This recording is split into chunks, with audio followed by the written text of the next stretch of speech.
Kamusta mahal na mga manonood? Maligayang pagdating sa aking channel. Muli ako sa inyo sa isang magandang video. May kasamang bata ang nakakatawang birthday cake ni Tuba Buyak Usten. Nasa agenda ang birthday cake ni Tugba Buyak Usten, na nagbibilang ng mga araw para maging isang ina. Gumawa ng cake ang kapatid ng sikat na aktres na sumasalamin sa proseso ng pagbubuntis ng aktres. Sina Tuba Buyak Usten at Engin Acurec ay kinoronahan ng kanilang masayang pagsasama sa kasal sa Roma, ang kabisera ng Italia. Si Tuba Buyak Usten, na lumakad kasama ang mga sikat na pangalan sa mundo sa fashion show na ginanap sa saklaw ng Paris Fashion Week pagkatapos ng kasal, ay inihayag ang kanyang pagbubuntis sa unang pagkakataon na may post na nakahawak sa kanyang tiyan. Si Tugba Buyak Usten, isa sa sikat na mag-asawa na nasa sabik sa sanggol at nag-anunsyo na magkakaroon sila ng isang anak na lalaki, ay nagdiwang ng kanyang kaarawan. Ibinahagi ni Engin Acurec na isinulat niya ang "Happy Birthday My Beautiful Wife, I Love You" sa kaarawan ng kanyang asawa.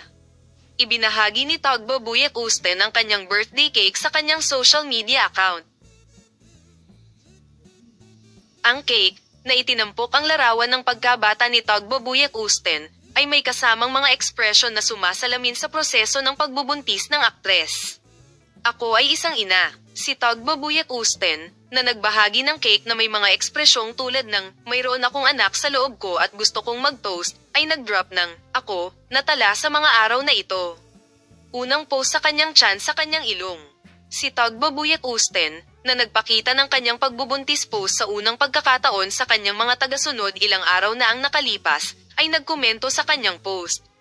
Sa kabilang banda, gumawa ng mga pahayag si Tugba Buyak Usten tungkol sa proseso ng pagbubuntis.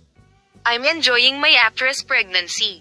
Ngayong malinaw na ang lahat, nakakapagsalita na ako. Oo, paparating na ang baby boy natin." Hindi pa raw nabubunyag ang kanyang pangalan. "Tuba Buyak Usten, wala rin akong cravings. Nahirapan ako sa unang 3 buwan. Medyo nasusuka. Sumasang-ayon ako mahal na mga ina. Sa tingin ko mas nagnanakaw si Engin," sabi niya.